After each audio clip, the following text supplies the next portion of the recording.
Assalamualaikum warahmatullahi wabarakatuh. Bismillahirrahmanirrahim.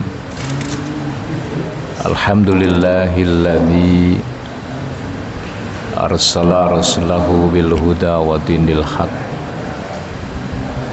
liyuzhirahu ala dini kullihi walau karihal musyrikun. Asyhadu an la ilaha illallah wahdahu la syarikalah wa asyhadu anna sayyidana wa nabiyyana Muhammadan abduhu wa rasuluhu. Allahumma salli wa sallim wa barik ala sayyidina Muhammadin wa ala alihi wa sahbihi ajmain, amma ba'du. Faqad qala Allah ta'ala fi kitabihil aziz, a'udzu billahi minasyaitonir rajim, bismillahirrahmanirrahim. Wa wassa biha Ibrahimu banihi wa Yaqubu ya baniya innallaha astafa lakumuddin fala tamutunna illa wa antum muslimun, ila akhiri ayat. Sadaqallahul azim wa sadaqa rasuluhu habibul karim wa nahnu ala dzalika minasyahidin wa syakirin walhamdulillahi rabbil alamin.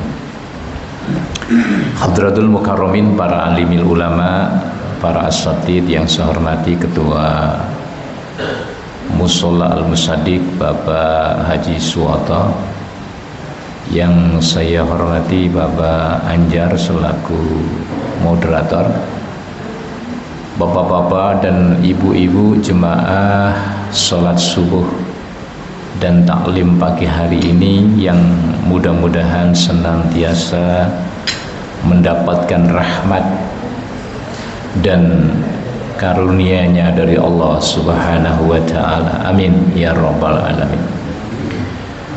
Puji dan syukur marilah sama-sama kita panjatkan kehadirat Allah Subhanahu wa taala yang telah melimpahkan kepada kita dengan berbagai nikmat-Nya sehingga di pergantian tahun 2024 ini mudah-mudahan segala hajat kita diberikan kelancaran oleh Allah Subhanahu wa taala, dan mudah-mudahan amal soleh kita semakin meningkat dan kita termasuk orang-orang yang dapat meraih kebahagiaan dunia dan akhirat. Amin Allahumma amin.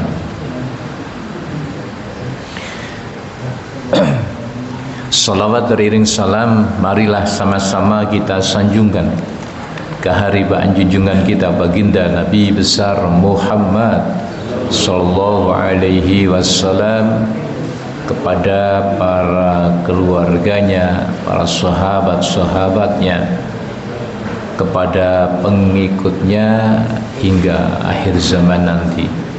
Dan mudah-mudahan kita termasuk di antara umat yang akan mendapatkan syafaatul ujmah, syafaat yang akan diberikan oleh nabinya kepada umatnya yang setia mengikuti di dalam ketaatannya.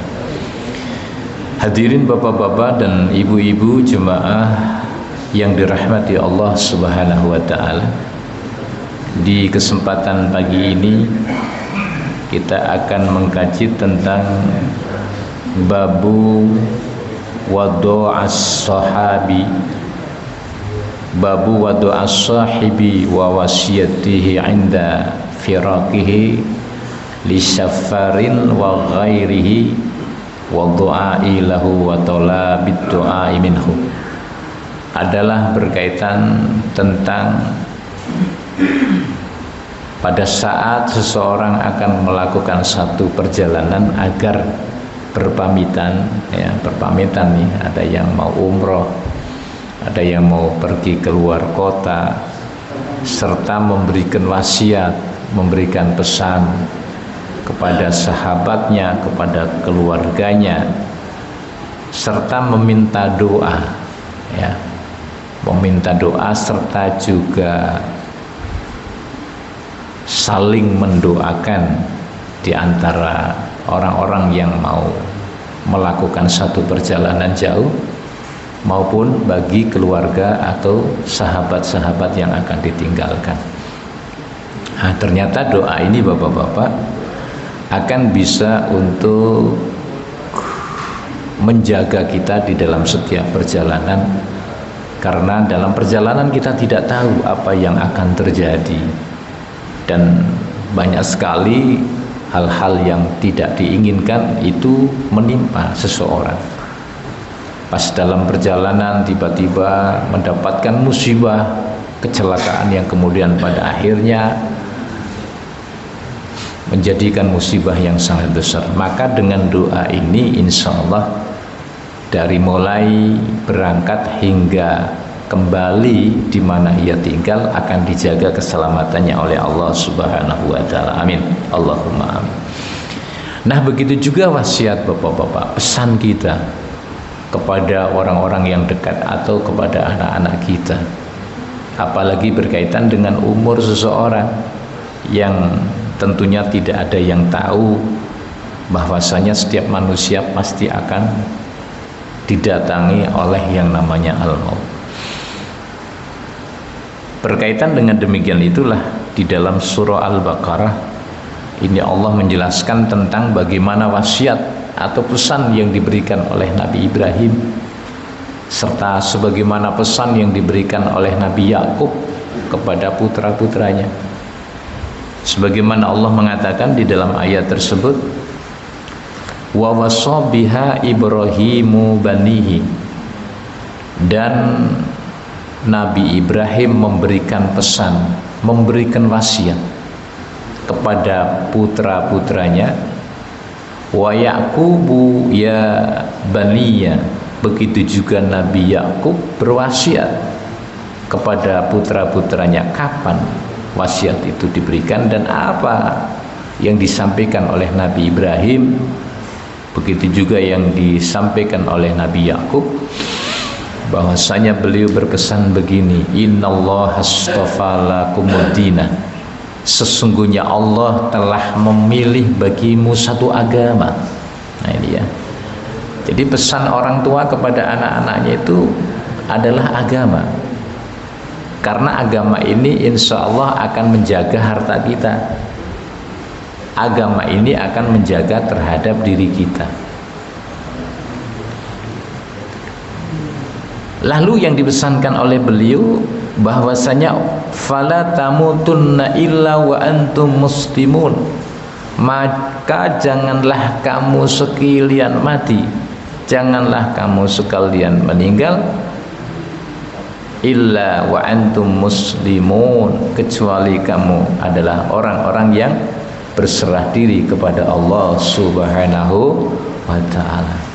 Jadi itu Bapak-bapak, pesannya Nabi Ibrahim, pesannya Nabi Yakub adalah berkaitan dengan masalah akidah, berkaitan dengan masalah agama. Artinya apa? Bahwa ini bisa kita ambil contoh bagi kita, begitu pentingnya kita mendidik kepada anak-anak kita dengan pengajaran yang berkaitan amaliyah agama, sehingga jangan sampai ditinggalkan kewajiban-kewajiban sholat 5 waktu. Lah ini Bapak-bapak yang dirahmati Allah Subhanahu wa ta'ala. Nah, kemudian di dalam ayat selanjutnya bahwasanya am kuntum syuhada'a idh hadara Yaqubal mautu, apakah kamu menyaksikan idh hadara Yaqub al-mautu, ketika Nabi Yakub telah datang akan matinya, di saat akan kedatangan terhadap kematian Nabi Yakub, di saat Nabi Yakub mau wafat, yang beliau tanyakan kepada anak-anaknya begini, idh qala li banihi, dia mengatakan kepada anak-anaknya, ma ta'buduna min ba'di, wahai anakku, apa yang akan kamu sembah, apa yang akan kamu sembah nak, ya, setelah saya nanti. ya, setelah sepeninggalan saya, apa nak yang akan kamu sembah setelah saya meninggal, gitu kan. Jadi yang ditanyakan oleh Nabi Yakub kepada putra-putranya adalah persoalan agama. Bagaimana kalau saya sudah meninggal ini, apakah kamu masih menyembah kepada Allah atau tidak? Kan banyak Pak ya, seperti Nabi Lut, anaknya juga tidak beriman kepada Allah Subhanahu wa ta'ala. Seperti Nabi Nuh, juga anaknya tidak beriman di saat orang tuanya masih hidup. Nah, ini Nabi Yakub berpesan, sebenarnya saya mananya kepadamu, apa yang akan kamu sembah ya setelah kematian saya. Kemudian anak-anaknya menjawab begini, qalu, mereka mengatakan, na'budu ilahaka, wahai ayahku, sesungguhnya kami akan menyembah Tuhan yang engkau sembah. Berarti adalah Allah Subhanahu wa ta'ala. Jadi agama para nabi adalah agama Islam. Jadi anak-anaknya menjawab begini, mantap, na'budu ilahaka, kami akan menyembah Tuhan yang engkau sembah, wa ilaha abaika Ibrahim, dan kami akan menyembah Tuhannya yang telah disembah oleh Nabi Ibrahim alaihi salam. Jadi satu ini Pak, maksudnya nabi-nabi terdahulu memiliki agama yang sama. Kemudian kami juga akan menyembah terhadap wa Ismaila, yaitu na'budu ilahaka wa ilaha abaika Ibrahim wa Ismaila, dan kami juga akan menyembah Tuhannya yang disembah oleh Nabi Ismail, wa Ishaq, dan Nabi Ishaq. Siapakah Tuhan yang disembah oleh para nabi ini? Ilahan wahidan, adalah Tuhan wahidan yang satu, Tuhan yang tunggal, yaitu la ilaha illallah. Jadi ini Pak, pesan-pesan kita kepada anak-anak kita adalah supaya memelihara sholat 5 waktu. Karena zaman sekarang ini Bapak-bapak, di era globalisasi, di era modernisasi, di era digitalisasi, banyak sekali yang mampu mempengaruhi terhadap keyakinan seseorang. Maka yang harus kita kuatkan adalah agama yang menjadi panutan bagi umat ini setelah wafatnya Rasulullah Shallallahu Alaihi Wasallam, agar kita berprinsip kepada nilai-nilai apa yang dibawakan oleh Nabi kita, Nabi besar Muhammad Shallallahu Alaihi Wasallam.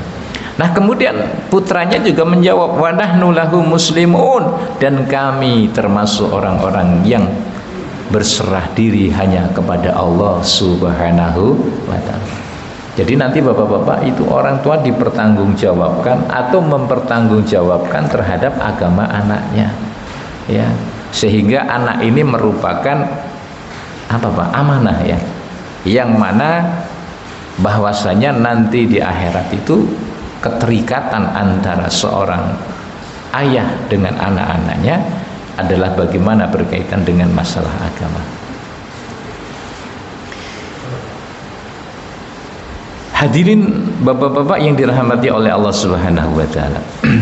Maka berdasarkan ayat itulah di dalam salah satu hadis dijelaskan, hadis Zaid bin Arqam, di dalam hadis yang diriwayatkan oleh Zaid bin Arqam radhiyallahu anhu, semoga Allah meridhoinya.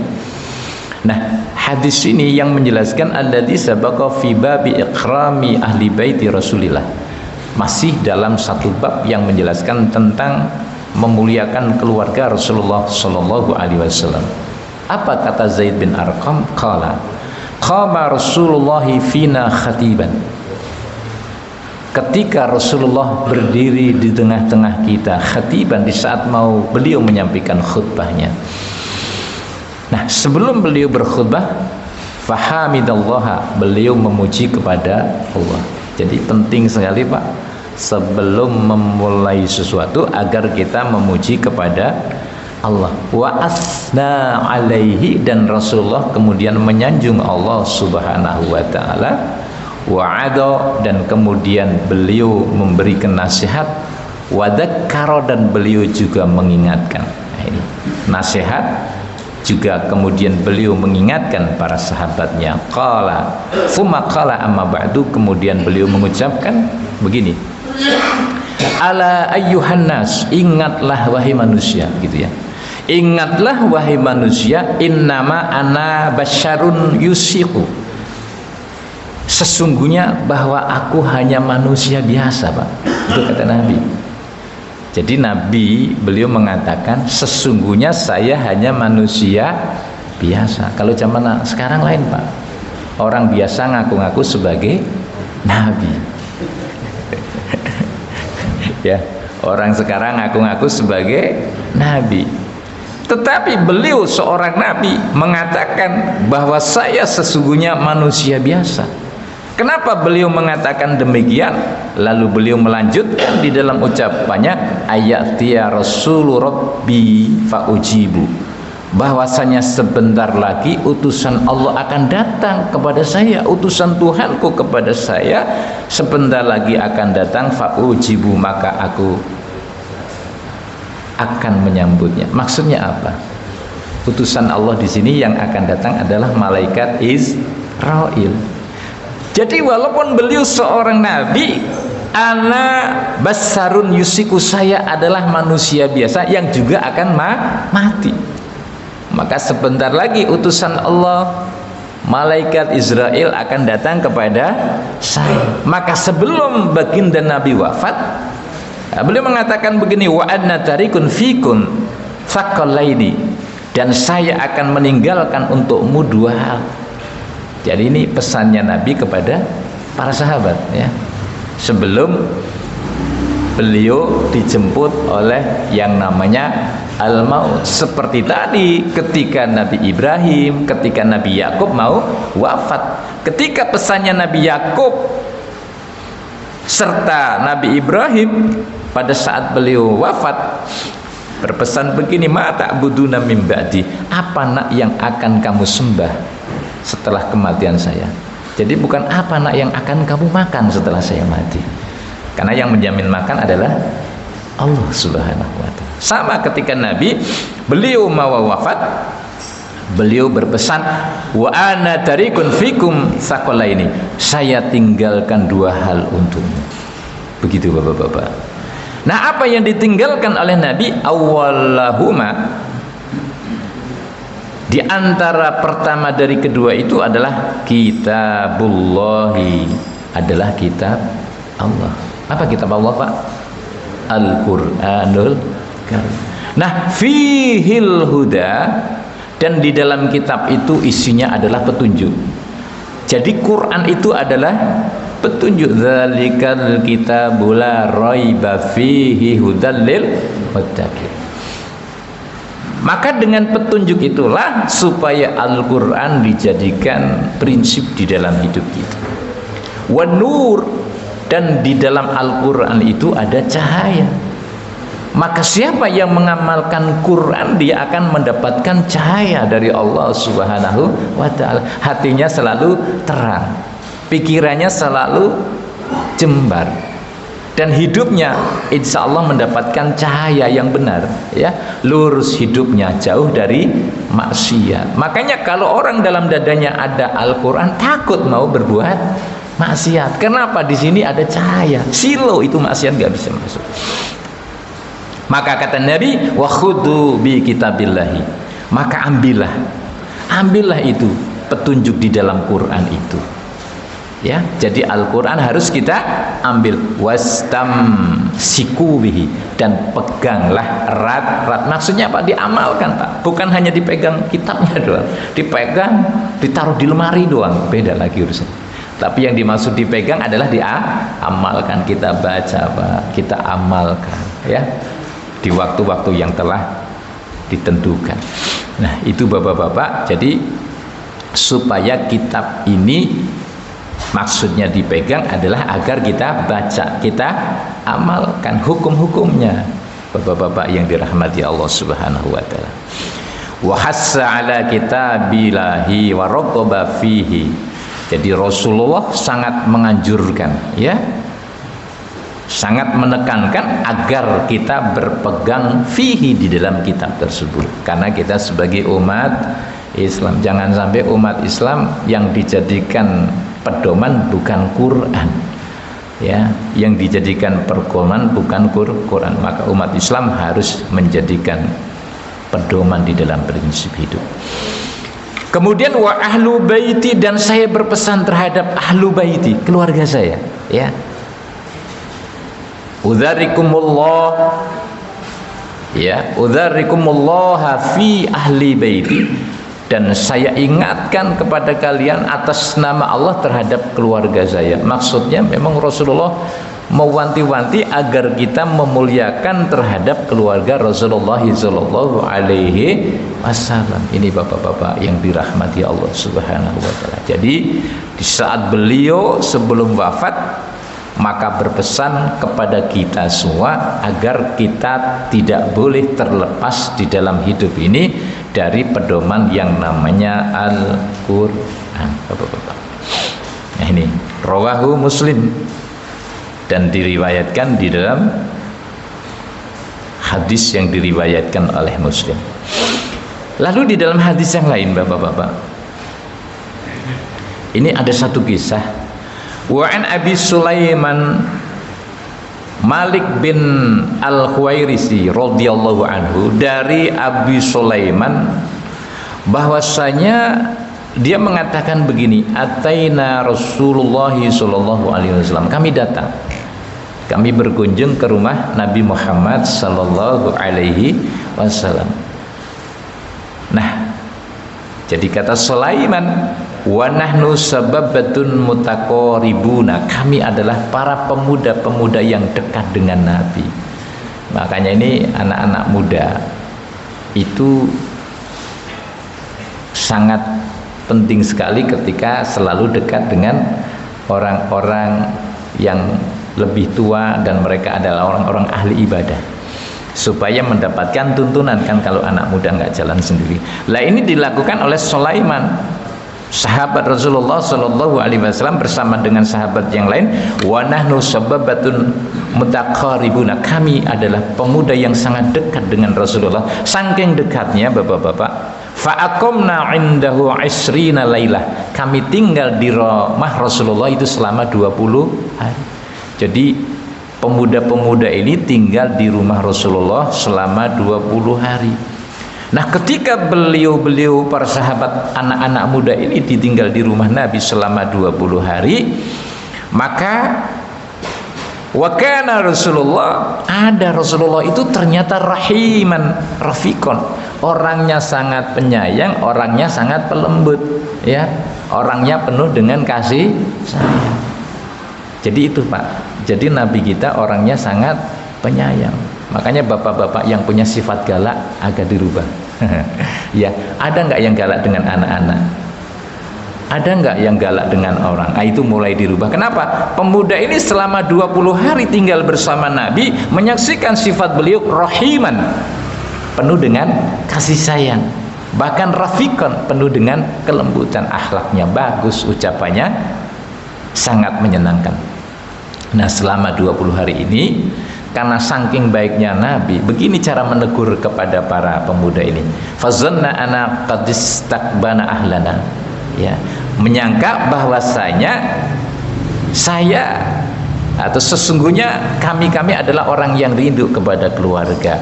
Fasa'alana amman tarakna min ahlina, lalu beliau menanyakan bagaimana keadaan orang tua kamu, keluarga kamu yang telah kamu tinggalkan selama 20 hari kamu ada di rumah saya.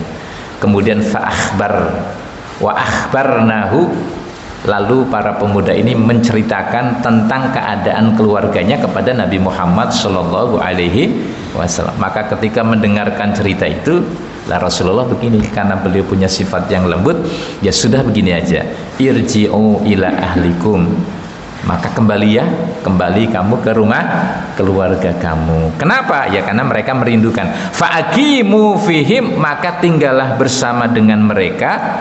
Wa'allimuhum wa murruhum wasallu sholata kadza fi hina kadza, dan ajarkan kepada mereka, perintahkan kepada mereka, dan sholatlah kamu sebagaimana sholat di waktu ini, ya, kada wa kada wasallu kadza fi hina.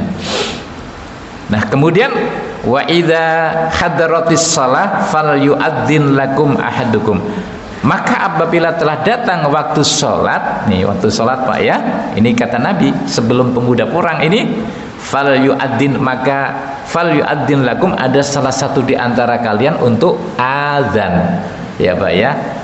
Jadi diajarkan oleh Nabi, nanti kalau kamu pulang ke kampung kamu sudah 20 hari belajar di sini, maka tolong kalau sudah waktunya waktu sholat supaya adzan salah seorang di antara kalian, wal yu'ammakum akbarukum, maka jadikanlah imam sholat di antara orang yang paling tua di antara kalian. Ini yang paling tua siapa di sini? Ya. Jadi di antara yang paling tua di antara mereka ya tentunya yang berilmu itu kan ya, yang mereka juga memahami terhadap bacaan-bacaan. Jadi pelajaran ini adalah wasiat Pak ya, pesan Rasulullah. Jadi jangan sampai ketika kita melakukan sesuatu ngobrol-ngobrol hanya sekedar ngobrol Pak, tapi harus ada pesan-pesan yang baik yang kita berikan. Nah ini yang diajarkan oleh Nabi kita, Nabi besar Muhammad sallallahu alaihi. Lalu di dalam Zadda al-Bukhari fi riwayatin, di dalam riwayat Bukhari ditambah lagi wasallu kama raaitumuni usolli, sholatlah kamu sebagaimana sholatnya saya. Artinya apa? Bahwa sholat ini tidak boleh ditinggalkan. Ini pesan Nabi Muhammad sallallahu alaihi. Ini Pak yang disebut wasiat begini Pak. Jadi agar kita selalu meninggalkan wasiat, pesan yang harus kita berikan. Nah kemudian dari hadis Umar bin Khattab radhiyallahu anhu qala, dia pernah berkata begini Bapak-bapak, ista'dantun Nabi, saya izin kepada Nabi fil umrah, ketika saya mau berangkat umroh. Ada yang mau berangkat umroh nih ya? Nah, ini si Umar ibn Khattab, beliau itu izin kepada Nabi akan melaksanakan ibadah umrah. Cuman kalau di Mekah kan dekat Pak ya. Ini kalau kita mau umroh kan jauh jaraknya ya. Bahkan zaman tahun-tahun 70 kita masih naik apa itu dulu? Kapal laut ya Pak ya. Kapal laut. Kakek kita kan naik kapal laut Pak. Itu berapa bulan itu? Bisa 3 bulan ya. Bisa 3 bulan.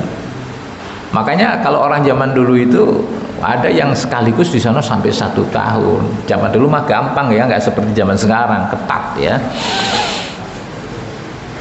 Nah sekarang orang umroh perjalanannya bisa ditempuh hanya dalam waktu berapa?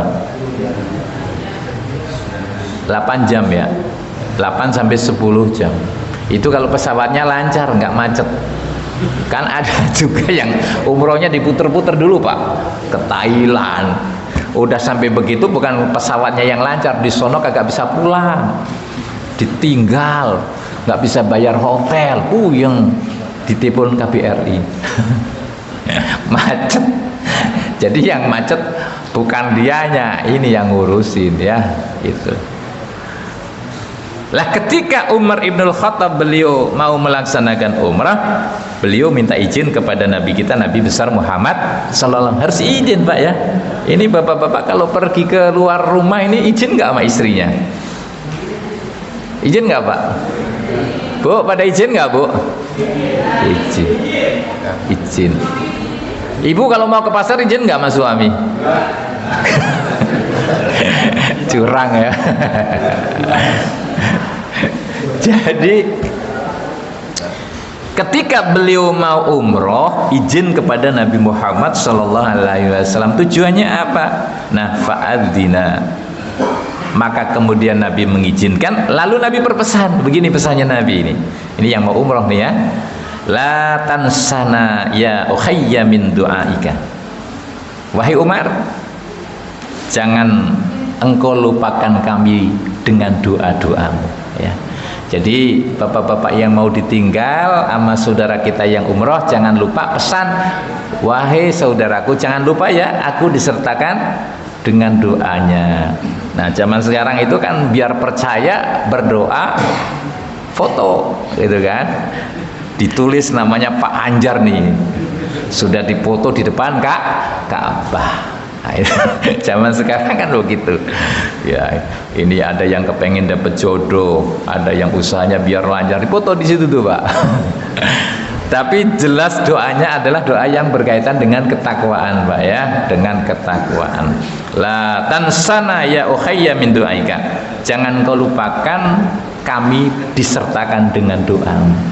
Jadi penting bapak-bapak, karena orang yang umroh itu kan makbul Pak doanya Pak ya, karena di sana adalah Mekah al-Mukarramah, melaksanakan tawaf, melaksanakan sa'i dan sebagainya. Ini supaya kita minta didoakan ya, tolong ya doakan saya di sana, jemaah-jemaah yang ada di Al-Musaddiq, mudah-mudahan istiqomah. Nah kemudian setelah Rasulullah mendapatkan pesan demikian, faqala, maka Umar mengatakan kalimatan ma yasurruni annali biha dunya, inilah kalimat yang lebih aku sukai dibandingkan aku mendapatkan kekayaan dunia ya. Jadi kalau bapak disuruh milih, mau minta didoain bersama umroh atau dikasih mobil satu, bapak milih yang mana kira-kira? Dua-duanya ya.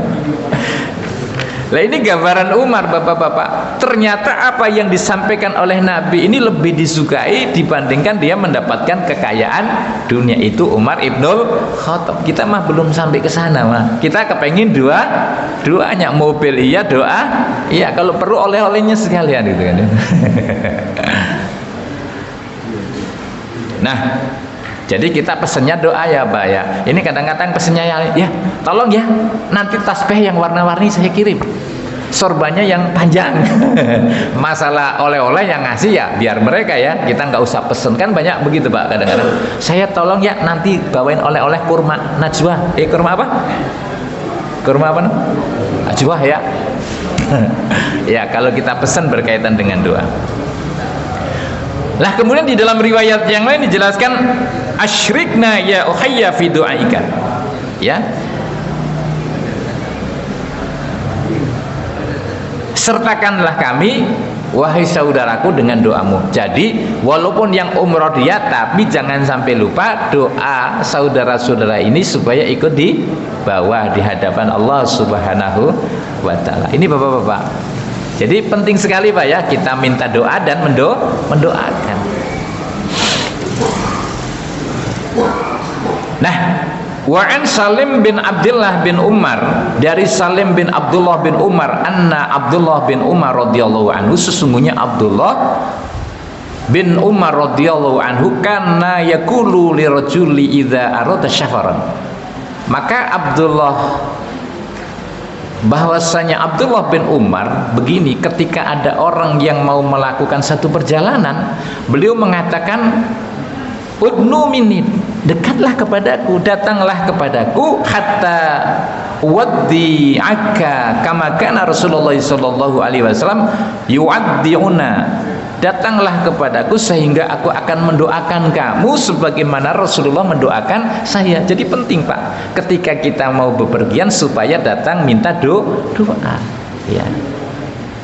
Nah apa doa yang disampaikan oleh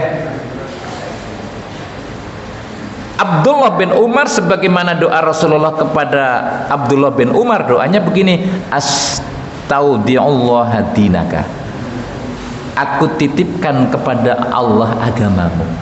Jadi jangan sampai kalau orang dalam perjalanan itu tiba-tiba maksiat ya, jalannya untuk lurus menggok. Wah ini mampir nih kayaknya. Nah makanya yang didoakan oleh Abdullah bin Umar sebagaimana beliau didoakan oleh Nabi, astaudi'ullah dinaka, aku titipkan kepada Allah agamamu. Supaya apa? Engkau jangan meninggalkan sholat walaupun kamu dalam keadaan perjalanan, jangan ditinggalkan. Jangan juga maksiat. Kalau orang dijaga agama Allah, Kalau orang agamanya dijaga oleh Allah, insya Allah meninggalkan tentang maksiat. Wa amanataka, dan aku titipkan kepada Allah amanahmu. Jadi jangan sampai melenceng. Tujuannya benar jadi mengkok. Pamit sama istri, ya saya mau ke sana ya, beloknya kemana-mana kan ribet urusannya. Makanya istri penting Bu ya, mendoakan suaminya dalam perjalanan. Pak, mudah-mudahan selamat ya Pak ya. Pulangnya bawa oleh-oleh yang banyak ya, bawa hasil yang banyak, selamat dari perjalanan sampai pulangnya gitu Bu ya.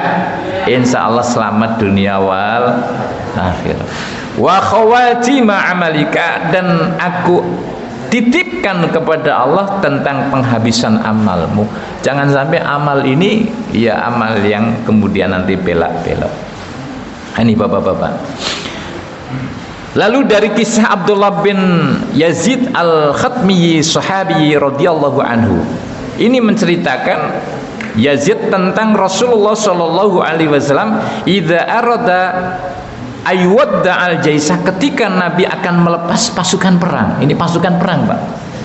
Ketika pasukan perang akan dilepas oleh Nabi, astaudiullaha dinakum, aku titipkan kepada Allah agamamu, wa amanatakum, dan aku titipkan kepada Allah amanahmu, wa khawatima a'malikum, dan aku titipkan penghabisan amalmu. Sehingga ketika perang yang matinya adalah benar-benar syahid. Karena ada orang yang mati di dalam perangan itu ada mati syahid, ada mati syahid Pak. Biar dianggap mati syahid, wah ini kok nggak mati-mati, dia matinya bunuh diri. Wah, itu tidak masuk di dalam mati syahid. Nah, ini doa Nabi. Nah, ini bapak-bapak ya yang dirahmati Allah Subhanahu wa taala. Kemudian yang terakhir, hadis yang akan saya bacakan dari Anas radhiyallahu anhu, jaa rajulun ilan Nabi. Ada seorang laki-laki yang datang kepada Nabi, ini minta doa Pak. Jadi penting kita minta doa Pak ya. Apa doanya? Ya Rasulullah, wahai Rasulullah, inni uridu syafaron. Saya mau melakukan perjalanan.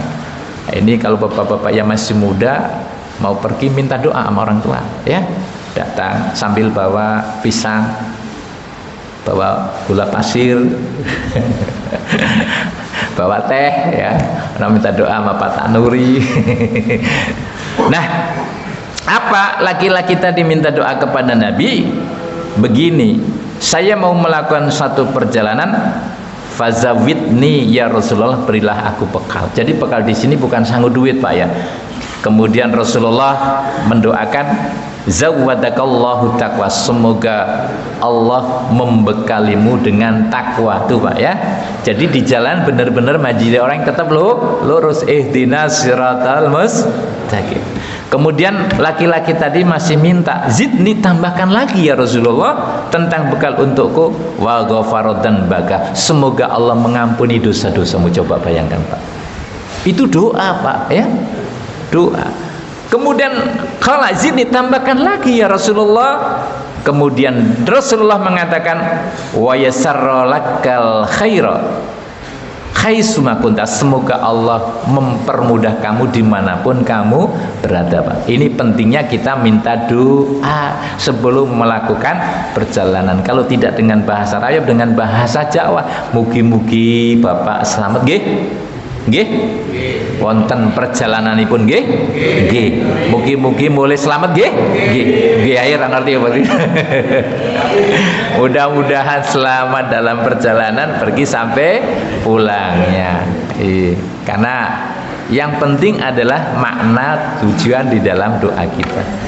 Nah ini bapak-bapak yang dirahmati Allah Subhanahu wa taala. Jadi kalau kita mau bepergian, satu intinya supaya kita pamit ya, jangan sampai gelunas-gelunus Pak ya.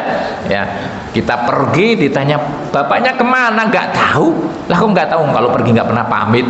Kadang 5 hari pulang, kadang 7 hari pulang, Bang Toyib namanya. Ya kita harus pamit Pak ya, supaya apa, kalau ada tamu nanya kita tahu jawabnya, kan kasihan istri nanya nggak tahu bagaimana lah, nanti kalau hilang gimana urusan, nyari lagi. Ya saya kira itu Pak ya, Banjar ya, mudah-mudahan bisa bermanfaat. Terima kasih. Sebelum ditutup mungkin barangkali mau ada yang disampaikan. Alhamdulillah, mudah-mudahan doa itu bisa dijaga oleh Rasul. Mari kita Bapak Ibu sekalian, silakan dicari angkutannya oleh Pak Beli.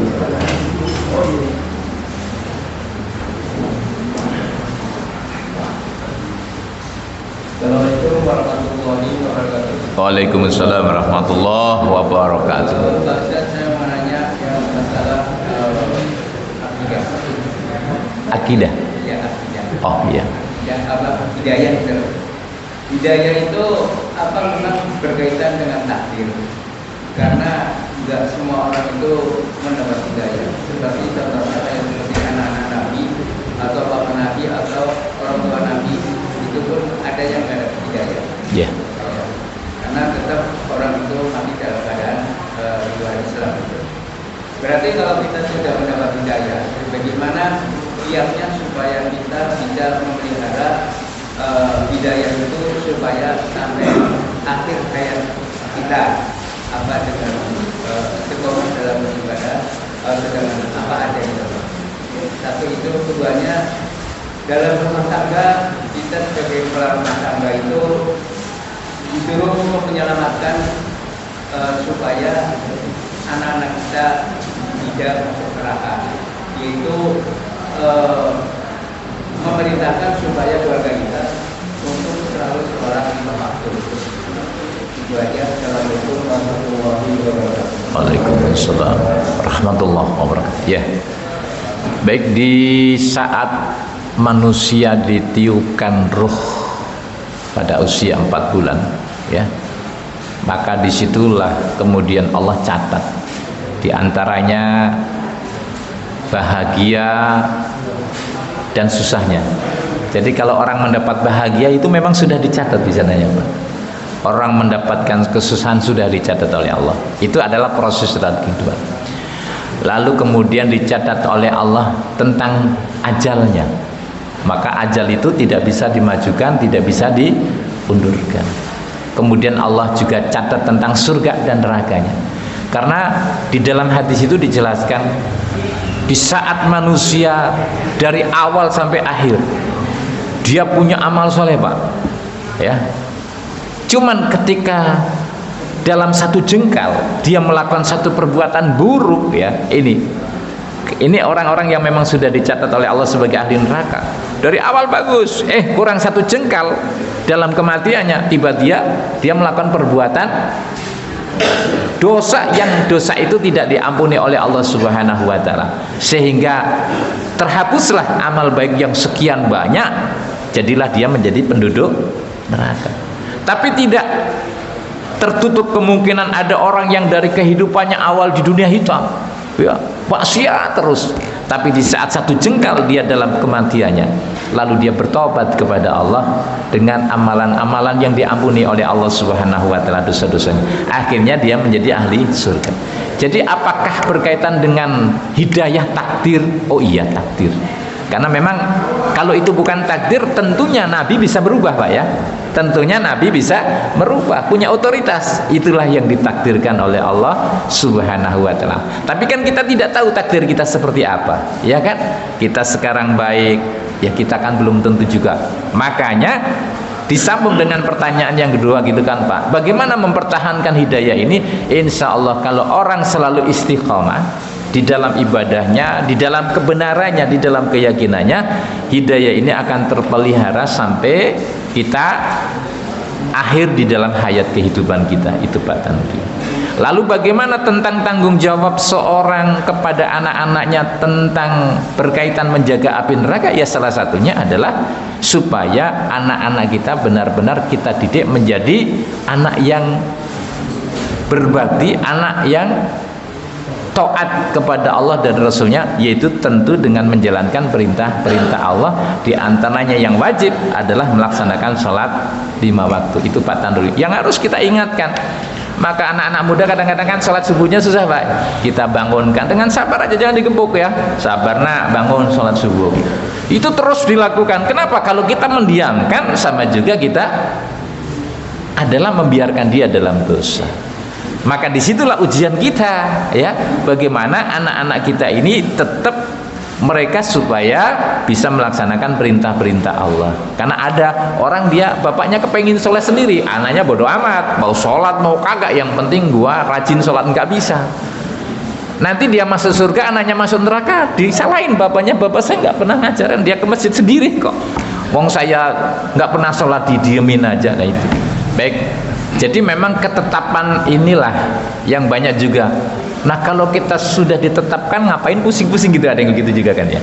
Artinya ketetapan itu dari Allah dan manusia tidak ada yang tahu, Pak. Maka kita nggak ada yang tahu. Misalnya begini, kalau kita menjadi orang yang baik, ya jadilah orang yang baik yang terus istiqomah. Jangan lalu juga merasa paling baik di antara yang lain. Kita kan nggak tahu. Atau kemudian ada orang yang berbuat jahat, lalu kita caci maki. Orang jelek amat, kita nggak tahu kapan dia taubatnya, gitu Pak ya. Jadi termasuk kayak tadi, orang yang sudah jahat dari sekian, kemudian sebelum datang kematian kebetulan dia pada saat itu mendapatkan vonis tentang kisos, hukuman mati ya, maka sebelum dikisos dia bertobat kepada Allah. Dan salah satu tobat yang diterima oleh Allah Subhanahu wa taala itu adalah di saat memang belum sakaratul maut. Itu insya Allah Pak sebagai tanda-tanda orang yang diterima tobatnya oleh Allah Subhanahu wa taala. Walaupun begitu banyak, kan namanya Allah Maha Pengampun, sebesar apapun dosa itu akan diampuni oleh Allah ketika memang dia bertobat kepada Allah Subhanahu wa taala. Ketika orang berbuat syirik tapi dia bertobat kepada Allah, diampuni dosanya oleh Allah. Jadi gitu Pak ya. Jadi itulah yang disebut dengan hidayah. Itu yang disebut dengan satu jengkal yang kalau dari perilakunya dia penjahat, dia kan suka membunuh orang dan sebagainya, wah ini ahli neraka. Tapi di akhir kematiannya dia bertobat serta mengakui kesalahan-kesalahannya di hadapan Allah. Itu seperti itu Pak ya. Baik Ibu dan Bapak, mari sama-sama kita tutup dengan doa. Namun sebelumnya kita membaca salawat Nabi kita, Nabi besar Muhammad sallallahu alaihi wasallam. Sallallahu ala Muhammad, sallallahu alaihi wasallam, sallallahu ala Muhammad, sallallahu alaihi wasallam.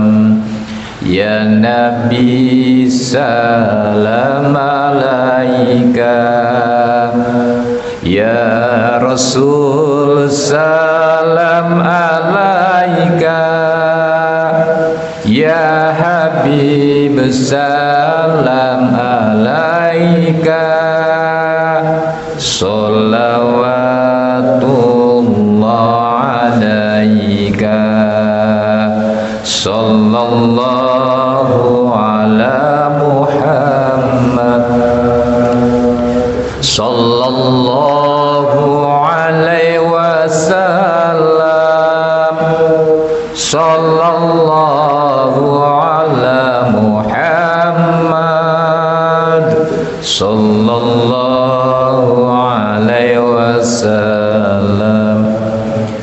Anta samsun, anta badrun, anta nurun faqa nuri.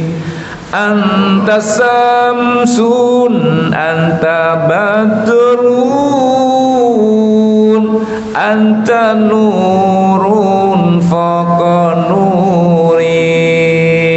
Anta iksiru wa ghali, anta misbahus suduri. Sallallahu ala Muhammad, sallallahu alaihi wasallam, sallallahu ala Muhammad, sallallahu alaihi wasallam. Ya Habibi ya Muhammad, ya arusal qafiqaini, ya حبيبي يا محمد يا عروس القفيقين يا مؤيد يا ممجد يا إمام القبلتين صلى الله على صلى الله عليه وسلم صلى الله على محمد صلى الله عليه وسلم وفاني كريم استغفر الله العظيم اللهم صل على محمد في الأولين والآخرين وبارك وسلم ورضي الله تبارك وتعالى عن صحابتنا أصحاب رسول الله أجمعين بسم الله الرحمن الرحيم الحمد لله رب العالمين حمدا نائمين حمدا الشاكرين حمدا يوافي نعمه ويكافي مزيدا يا ربنا ولك الحمد كما ينبغي لجلال وجهك الكريم وعظيم سلطانك اللهم صل على سيدنا محمد صلاة تنجينا بها من جميع الأهوال والآفات وتقضي لنا بها من جميع الحاجات وتطهرنا بها من جميع السيئات وترفعنا يا الله عندك أعلى الدرجات وتبلغنا بها الصلاة من جميع الخيرات في الحياة وبعد الممات إنك على كل شيء قدير ربنا آتنا في الدنيا حسنة وفي الآخرة حسنة وقنا عذاب النار وصلى الله على سيدنا محمد سبحان ربك رب العزة عما يصفون والسلام على المرسلين والحمد لله رب العالمين والسلام عليكم ورحمة الله وبركاته.